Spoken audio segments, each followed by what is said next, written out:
di masawu sama càmmiñ sa càmmiñ muy Abdou Nguer waaw di ko waaw ñaanal wér ak wérle te di ko wax waxu Aïssatou Tall Sall boobu nga xam ne gaynde kull fàddin la comme li ma la wax les femmes du Nord à l'honneur dëgg la muy yaay ci man muy une femme de droit muy un vrai mën naa wax homme d'état avec un grand H qui sait ce que c'est un état di ko wax di ko taxawee di ko jëfee nee na ñetti nit ñoo dul dugg kaso mooy un chien mooy une lâche ou un lâche wala koo xamante ni amuloo xel mën nañu wax ni kii amul xelam muy dof te loolu au niveau du code pénal et code de procédure pénale lañ prévoir ni ko àndul ak xelam mënuñu ko jàpp di ko tëj kaso kon nag moom foofu mu toog na jàpp ni góor dëgg moo fa mën a dugg te moo fay ànd ak ngoram toog fa au nom de la nation parce que am na loo bëgg ci sa dëkk mu jaral la loolu waaye nag dafay tax ma dugg directement dans le vif du sujet moi je fais confiance aux hommes de droit de mon pays ndax Aïssatou ñun xasuñu leen woon démb xalab leen démb ñëw tey di leen tàccu déedéet foofu ñooñu toog dama jàpp ni parquet dina def lu mu def waaye ñiy tranché ce sont les juges te jàpp bés naa ni bés bu ñu jotee ci dossier am war a tranché dinañ ko mën a génnee foofu mu nekk ainsi que Farba Ngom ak kullu koo xamante ni yaa ngi foofu Aïssatou damay tëb rek juste si bu Aïssatou waxee ma tranché mu mën a mu permettre ma dem si li Amadou Ba wax léegi le conseil constitutionnel est exclusivement compétent pour apprécier la conformité des lois et des engagements internationaux à la Constitution du Sénégal kon moom bu fekkee juriste la mu taxaw wax ni suñu conseil constitutionnel ñoom bu ñu leen joxee texte boo xamante ni pour ñu mën a wax par rapport aux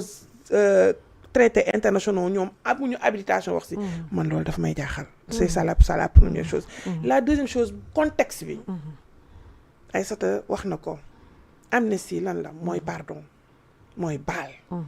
amnistie mooy période boo xamante ni la nation d'un peuple et ses dirigeants dañuy juboo ku ci am droit def na ko muy le président Macky Sall il a montré qu'il est le père de la nation bi mu jotee il a montré qu'on devait se pardonner du ñëpp a d'accordoon ñun njabootam ci boppam am na ñoo xamante ni dañ ko ci mere ba léegi ni si parce que am na ñoo xamante ni tey jii dem nañ seen kër taal ko ku mel ni Matar Ba ku mel ni Maître El Hadji Diouf jëli si ne ay biens yàq ko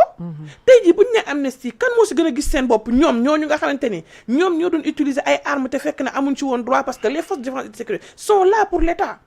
la preuve en est que bu Macky Sall demee tey jii ñoom ñoo fi toog le président Macky Sall ñoom ñi fi toog tey jii ce sont ces mêmes hommes et plus grave ñi nekkoon ci haut commandement bi tey ñoo nekk seen ay ministres loolu daf lay wan ni la continuité du service public pour ne pas dire l'État kon xam nga ni ñoom ñoo xamul woon loolu ñoom ñoo xaarul woon loolu la preuve en est que ñun tey jii dañuy xool rek Côte d'Ivoire ndax ñoom buñ ne dañoo jot ci dëkk bii en ruine tax na amnistie tax na lii tax na laa gis nañ Côte d'Ivoire bi ñuy woote si jiboo réconciliation ci zéro la ñu dawee woon ba léegi ni si fu ñu àgg kon ñoom lépp loo xamante ni dañ ko teg rek ci devant la population damay jàpp laay yi la mais Aïssata Tall Sall wax naka défendre que en son temps te moom moo ko waroon wax nee na lii nga xamante ni ki ko jël moom ragalu ko taxaw di ko défendre te bu ñu waxee ñoom ñoo jëloon ay engagement te Aïssatou boo seetloo bépp engagement bu ñu mës a jël devant la population sénégalaise amul benn buñ ci taxaw def moo tax VAR rey leen seen principal ennemi mooy VAR dëgg la ce n'est pas moi ce n'est pas toi ni les Sénégalais non mais engagement bu ñu mës a jël ci Sénégalais yi may dellu si waat encore si sujet bi muy le droit waxoon naa ko sànq en guise d'introduction du wax sa xalaat du ñuy jaay ndomb pour kenn du leen tëj kaso ñooy xëy taxaw di wax ci droit dëgg ku jug taxaw génnee sa xam-xam ci droit ba Aïssata Tall Sall maître taxaw di wax am ñoo xam am nañ sañ-sañ taxaw muy wax ñooñu di wax nga xam ne am na lu ko waral parce que am na loo xamante ni peut-être mën nañu wax nous sommes dans un état de droit ou nous sommes dans une démocratie mais ba tey day tax ñu taxawaat ni le droit demeure une science te ku koo xamante ni yënguwoo ci am na loo xamante ni mënoo ci sori le conseil constitutionnel nag li mu def xam nga lan la ñuy rappeler l'humilité Aïssatou c'est pas parce que ñun dañoo tëb ni dañoo jubilé non il nous rappelle l'humilité, il nous rappelle une chose, que nous sommes dans un état de droit le conseil constitutionnel a rejeté la loi te ba pare mieux encore dans les considérants 29, 30 et 31 il a rappelé que des crimes tels que la torture, les assassinats ou le traitement humain ne peuvent en aucune manière être couverts par une loi d'amnistie Aïssatou lii dafay wan ni ñoom li ñu doon wax tegul fenn dafay wan ni tiit bi nga xamante ni ñoom dañ ko doon wane parce que ki nga xamante ni moo teg loi bi ñëw ni da koy ki njëkkoon wax da koy proposer c'était le premier ministre. devant tous les Sénégalais dëgg la ça devait être loi boo xam ne day jógee ci gouvernement. mais ñoom xam nañu. ñu ni léegi nañ ko sànni koo xamante ni peut-être buñ ko rejeté. ba dem na ñi dem nañ ba nee nañ est-ce que ñoom xamuñu ni woon sax rejeté bi. que dañ koy rejeté ñu bëri koy wax nag quand même. ñi nee nañu est-ce que ñoom. waaw waaye comme que man du ma dem ci gisaane nii ci météo. damay jàpp que le droit est dit factuel oui. Ce qui est factuel mooy. ils avaient dit qu'ils vont demander l'abrogation de cette loi. avant ñuy toog. et même ki toog suñu instance suprême moo ko waxoon. ba ñu demee ba toog remettre nañ ko en question. te ki dem proposer que dafa def ba proposition une interprétation ñu ni ko loolu mënul nekk parce que loi bi luy leer gënu ko leer. interprétation loi boo koy wax day fekk mu am lu ci lëndëm mu mel ni dañ ni kaay dañuy añ te ba ñuy añ waxoo midi la ñuy añ. mais bii dafa wax midi la ñuy añ ba daal di jël xaw ma nu ñu koy waxee mathématiciens yi ñoo koy xam segment fermé la def. dafa préciser ban période la. kon foofu ana lu ñu fay interpréter ti yow mi ko proposé woon dem nga ba defaat 3 amendements bu mujj waat waxuma la sax dafa indi révision de la loi mais dafa mel ni dafa nekk leneen mieux vaut ñu abrogé ko comme arrangé wu leen ñoom voté wuñu ko woon kon lan la ñuy ragal mu dem ba ñu naan est-ce que ce sont pas nos forces de défense et de sécurité qui sont visées parce que bu ñu demee ba ni certains actes dafa am ñoo xamante ni certains acteurs dañ leen di ci génnee Aïssatou ba la grande muette musul wax génnee gémminam wax Aïssatou aujourd'hui le droit est dit. Quelles sont les leçons qu'on doit tirer sur ça mooy gis nga réew du tani bu ñuy wasaare gis nga réew du wax sa xalaat droit du wax sa xalaat et puis ensuite am na loo xamante ne dafa laajul nit ki dafa warul malhonnête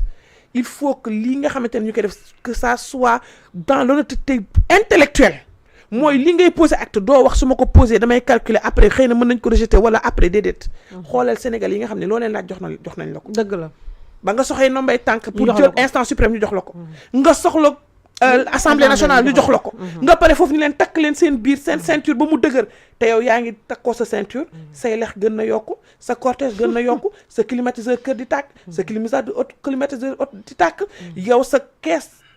fond de xaw ma nu ñu koy waxee caisse noire ba bu la neexee changer tur ba wàññi woo ci 1 penny wala fa nga waxee woon dafa araam ba nga mujj ko daganal y a problème grand problème moi en tant qu'apprenti juriste devant mon grand frère qui est là ce que je tiens à dire et repréciser c'est comme maître Aïssata Tall Sall mooy cette loi là nañ ko abrogé bu ñu ko mënee la deuxième chose pour moi le droit est dit ça veut dire que les fondamentaux d'un état de droit dans mon pays existent encore mooy ñi ñu doon saaga ñun en tant que républicains ñi ñu doon défendre Aïssatou au nom de nos convictions très profondes le pourquoi on s'est engagé sur le plan politique mooy ça existe jusqu'à nos jours waaye ensuite et pour terminer ñoom da leen di delloowaat sur l'immunité parce que bu conseil constitutionnel waxee nga si gestu seen benn kii bu mel nii tuite bu mel nii am na fu mu gënoon jekk ci yeneen circonstances yu gënoon jekk population bi gënoon ko soxla ci nombre ku yor nombay tànk yu toll nii defu ko ci jaale rek xalif général Kulu Laayeen ba mu gaañoo moo gënoon ndaw li moo gën jël des hommes de droit di leen tontu de cette manière ñun nag en tant que l'opposition mais nañu ay résidus ñun waaw waaye ñun de bàyyiwuñu ba ñu ni kii dafa am loolu nuñ koy waxee couvre-feu ñu sol capuche na Aïssatou bii mu sol daal di jël vélo mbaa ñu jël taxi mbaa ñu jël suñuy garde corps sànni ko bàyyi ñaari jeeg dem ci xale bu am ñaar fukki at boo xam ne bu jàngoon sax du ko tax a nekk docteur waxatuma nag di spécialisé wu ci loo xamante ne du rôle lombaire la wala leneen kon nag ñun ku mën a jàppale koo xamante ne il a été condamné pour une corruption à la jeunesse professeur xam na luy corruption à la jeunesse ndax dafa lié à des affaires de mœurs ku mën a jàppale kooku bu mu jaral la sa bakkan ñun ñu mën a jàppale ki nga xamante ni directeur dans ce pays directeur général dans ce pays ministre bu am solo ba ministre de souveraineté dans ce pays premier ministre dans ce pays nekk député dans ce pays président assemblée nationale dans ce pays nekk maire tabax dëkkam ndax am na ñu nekk maire ba wàcc benn brique truelle ak benn brique daaj ñu ko ci dëkk ba ñu dëkk kon ñun Aïssatou comme je l'ai dit mu delluwaat ci sujet bi dama ni ñun on respecte le droit et nous faisons confiance aux hommes de droit de notre pays du ça quand ça nous arrange ñu saaga leen du quand ça nous arrange pas ñu taxaw wax leen leneen ils ont dit le droit nous leur faisons confiance jusqu'à la preuve du contraire moom nag lu ñu leen xamee am ñàkk pouvoir di saaga ak di mer am pouvoir di saaga ak di mer lu ñu mën nañu def bu ñu mënee tëj àdduna wërngal képp wala Sénégal wërngal képp du tax y aura toujours des Aïssatou Diop Fall y aura toujours des Diégui Diop y aura toujours de petits Macky Sall ou de petits Abdou Nguer dans ce pays. dëgg la merci ma sister alors je me tourne vers vous professeur Mohamed Diouf alors professeur